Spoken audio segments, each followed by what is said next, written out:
All right, let's all inhale, take a breath. There's so much to talk about. T-Rex, if you're overwhelmed by the weather pattern, why don't you jump up and down 3 times, 2 and 3, and well, that was about a 2.5 jump. It is just overwhelming, so much action. Can't even do a post-mortem on one storm before the next one comes on. Yeah, there was Melissa setting records for low barometers, and then we had our Halloween sou'easter, and then we were gonna prep for the Bombo Genesis that went by with all those thunderstorms on Monday night, and sure enough, it did set records in Newfoundland. And now we have another one coming at us, and there's all lined up off the Pacific Ocean. 46 degrees here at about 8 a.m. on Wednesday, November 5th. Wednesdays have been pretty good this year, but there's always been sort of a Wednesday night or Thursday or Friday front, and there is certainly a Wednesday night front. I get up fairly early and looked at the moon right up there over Quincy with some different boats going by. That was quite nice.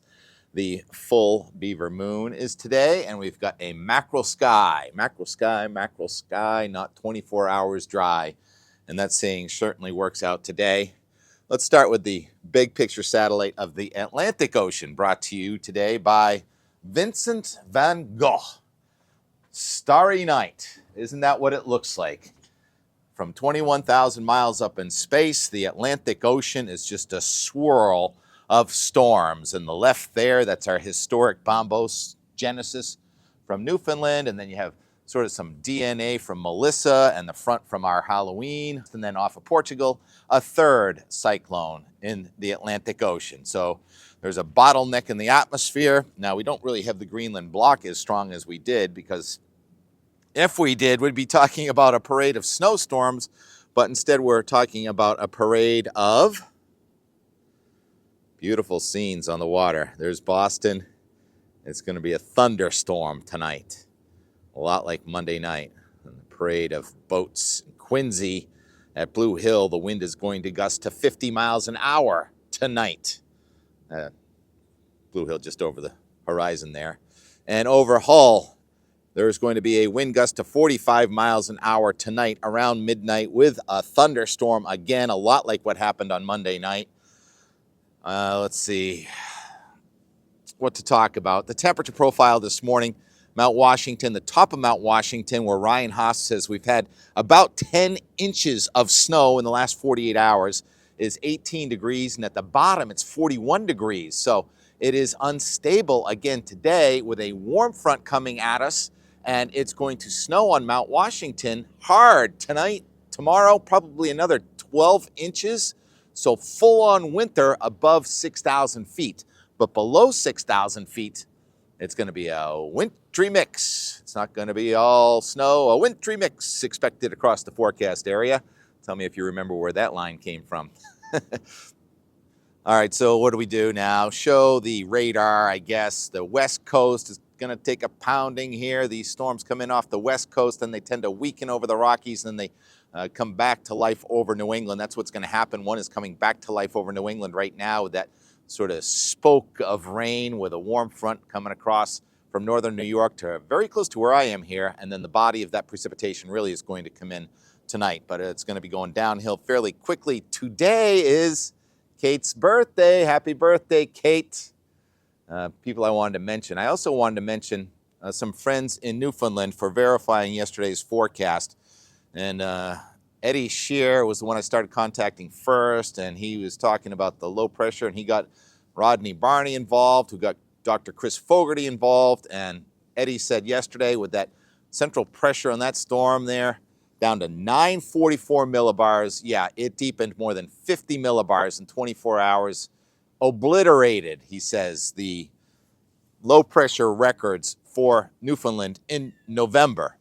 Hurricane Fiona had lower pressure, and usually the March superstorms are the ones that set the records. So very unusual that you have a record like this set in November, and this is about the anniversary of that storm that Gordon Lightfoot wrote about, and the wreck of the Edmund Fitzgerald. So it's that time of year from October into November that you get these storms, but they're going kind of off the charts in intensity. Now, the one that's coming at us New England tonight is not off the charts. Oh yeah, I wanted to give a shout out here too. There was snow with that storm, of course, and western Newfoundland. I got a new follow here. I'm going to watch carefully. Donnie O'Keefe, avid snowmobiler, and he lives apparently close to a ski area called Marble Mountain, where the snow from last night did turn to rain, as there was just barely enough cold with this storm. So he was out there on the highway in the snow last night, and then this morning got a picture for us there, Marble Mountain. And we know that feeling. Our mountains get snow, and then they get rain, then they get snow again. That's how it's going to go. And our mountains are going to get everything, all of the above tonight. I want to show the map. I'm going to try and go a little fast here. I'm trying to get these videos done in less than 20 minutes. This is the map for 1 a.m. tonight, and you see a 992 low on the coast of Maine, and you've got the red shade over Boston and Cape Cod. Thunderstorms tonight, and boy, they're going to have some wind with them, and there's dual cold fronts there. See all the purple? That's the wintry mix, rain, sleet, and snow. Snow at the tops of the mountains, especially northern New Hampshire and western Maine, and then there's another cold front tomorrow that's going to keep the upslope snow going from Jay Peak to about Sugarloaf. Tomorrow is going to be a windy day, and in southern New England, the sun may come back out, but in northern New England, it's going to be off and on snow, and the freezing level is going to come right down into the valleys late tomorrow. This is the coldest air mass so far this season on the backside of this one. So let's try and time it out now. Here is the HRRR, and this low is going to be deepening rapidly as it comes across. It's initially not that powerful, but as it strengthens because of warm air feeding it from the south and cold air from the north, there it is into northern New England. And note the green is rain, but very tops of the mountains there in northern New Hampshire and northern Vermont stays blue. So the very tops above 3,700 feet are mostly snow or slush with this thing. And then as the low goes across Maine, tomorrow, right in central Maine, northwestern Maine is having a snowstorm. There should be a winter weather advisory for northwestern Maine for a 5 to 10 inch snowfall, and then otherwise just a shower or a thunderstorm coming through Boston about midnight or so. And then we see the low going to the Maine coast, and it's going to be very progressive. It's not making a turn to the north. It's going due east, and it's going to keep on moving. And out of here tomorrow, leaving that rain changing to snow and the mountains of the north, and then it looks like a little lull. See all those black lines? Those are isobars. That means we're going to have winds of gusts past 50 miles an hour again tomorrow. Third time in 5 days a storm like this, and a couple more snow showers there in the mountain tops tomorrow afternoon as even colder air tries to come in, and usually the cold air comes in pulses. And so how much snow? Being taunted by a blue jay right now over here. What is he barking at? Barking at you? Steve? How much snow? And here is the snowfall accumulation forecast from the HRRR, same model we just looked at. And you see just the tops of the mountains in Vermont getting some snow. And yeah, it should snow all the way down to Killington, just a couple of inches as the storm ends tomorrow. But then as you move north to Jay, probably more like 4 or 5 inches, especially up high. And then you move over the border into New Hampshire. Now you're talking 7 to 8 inches. Mount Washington's going to come in with well over a foot before this is done. That's only one mountain that sticks up that high. And then the mountains of Maine, maybe as far, look at that distinct cutoff. We stop it here. Now this only goes out to tomorrow night, and it'll be done at that point. And you put the cursor over Saddleback Mountain, very close to Saddleback Mountain, probably 5 to 6 inches of snow. Russ Murley, are you going to hike up there and get some snow pictures for us? So northwestern Maine, it's hunting season, so there will be good tracking weather coming to Jackman, Maine. Are you up there, Whitey? And so that's just the tomorrow system. And then they're all lined up. I didn't show the national watches, advisories, watches, and warnings, but here it is. Now you got purple on both coasts. Purple is a storm warning. You got them from California up to Oregon, and you also have storm warnings here in the Northeast, purple. And then here in the Northeast, you also have the gold and the brown, and those are the wind advisories and warnings for tonight and tomorrow. Fortunately, it is an offshore wind because with the full moon, the tides have been running very strong. So extra low tides, we'll see that in the end more. With this offshore wind, extra low tides coming in at sunrise and sunset, and the high tides are at midday and midnight, and there will be some coastal splashover marsh flooding high tides here with these with the moon. Has more to do with the moon than the weather. But the weather keeps on coming, and so let's now just go to the Euro because the storms are coming in off the Pacific Ocean. Again, I'm going to try and get this done in less than 20 minutes, and so we have the storm coming across New England tonight, deepening down through the 990s to the 980s, and there's the wintry mix here in New England. A lot of rain and sleet and snow north of the track, and then mostly just plain rain with a thunderstorm south of the track.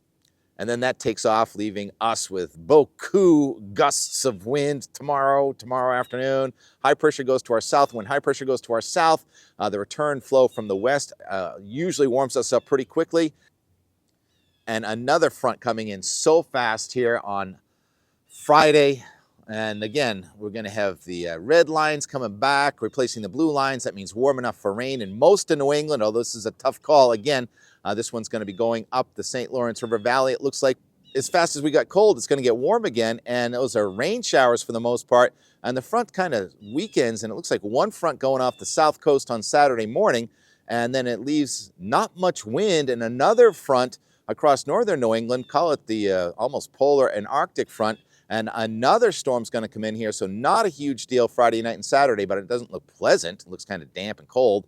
And then we get a little break Saturday night before the next one Sunday. Now we've got the Arctic air pressing south down through the Great Lakes, down the Mississippi River, and up the east coast comes a ridge. And so now we have a low pressure system with a very tight packing of rain versus snow in northern New York and very close to Montreal. And it looks like that one wants to be mostly rain for New England here on Sunday night, but it's a tough call. Now, this is the storm we've been talking about. What's going to happen around Veterans Day, because we knew the cold was going to be here. And so let's stop at not Veterans Day, but Monday morning at 9Z, 9 minus 5 is 4 a.m. on Monday. And what happened to the 510 thickness? The wayward polar vortex we were talking about yesterday has now decided, oh, maybe I'm going to go to western Kentucky and Tennessee and southern Illinois. There is the coldest weather aloft in the United States, headed toward Georgia as warmer air comes up the east coast, and you have 1,004 millibar low on the Maine coast with the front extending down to Miami, and we're going to have action coming along that front. Wow, it'll be snowing in the mountains of, say, Arkansas on Monday while it's raining in the mountains of Maine. This is called high amplitude flow, and it's just one system after another, isn't it? And so now if we take this and put it back into motion, now the blue lines, cold enough for snow, are crashing back into New England, and there are more low-pressure systems riding from south to north along the stalled front, and now we have the Veterans Day snowstorm in our mountains.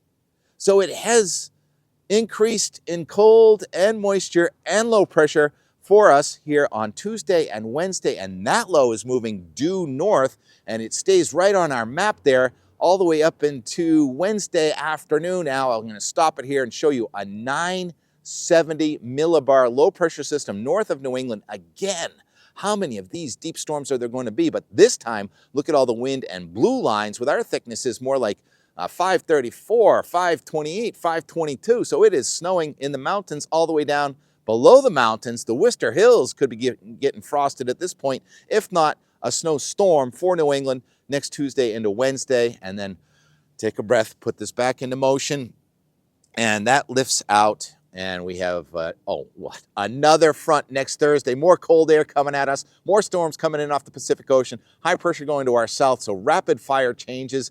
And now this stops at Friday, November 14th, and we'll stop it at, it says 0Z, Saturday the 15th, which is actually, do the math, 7 p.m. on Friday the 14th. And now we have high pressure in the east, and we're in cold air advection. Looks kind of dry here, but there's another storm in the northwest. And look at off of California next weekend. University of Southern California homecoming. Who's going to that? It's going to be raining and snowing in California. And when those storms come into California like that with an upper level low over California, and we have Arctic air on our side of the world, watch out. More storms are going to be coming. Oh my goodness, this took so long. Taking a breath. So yesterday, so windy, it was difficult to make the videos outdoors. And it was especially difficult when I got a call from Rob Carroll yesterday morning saying Coco was losing her battle with cancer. We're going to come by the house. I want you to give Coco a hug. And so I did, with the sunlight and Rob, and TK in tears. Coco was as loving as ever. Coco passed away yesterday. So sad. T-Rex and Coco looked like they could have been related, I know. And then later in the day, we had another visit, and we got to visit Blue. Unconditional love of a 200-pound English Mastiff. Blue, so beautiful. We love our pets. We love our families. And that's why we come here. We do the weather and more and more. So here is yesterday. I'll try to be a little bit more upbeat. Yep, I think Steve can sense. They're empathetic. Is that the word? They have empathy. They can sense what's going on with us. All right. So, yeah, the weather's kind of overwhelming along with other things in life. Here's the and more. Yesterday's weather today. 9:30. Got wind and more. Watching the boats go through the water. Pretty interesting. White caps. Come on. Work boats. Very brisk. Birds just flew out of the pussy willow. Austin, can you hear me now? Yeah. Any excuse to go out and bark, but I just want to look at these two boats going into the wind.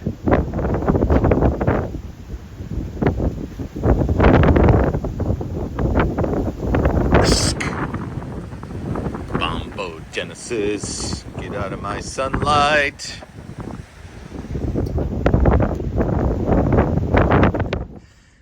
Two Maine Coon cats. You get the right idea. It is just too chilly out here.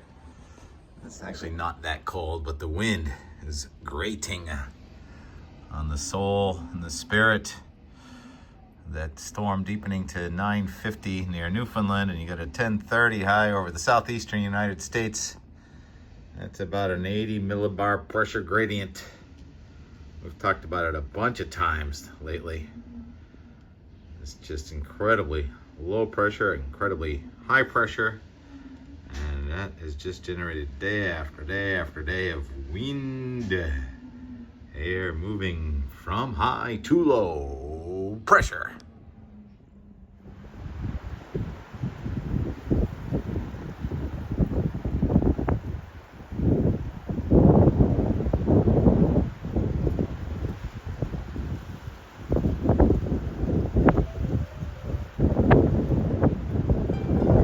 Up and down, round and round is the name of the piano tune. Let's play it and close this out.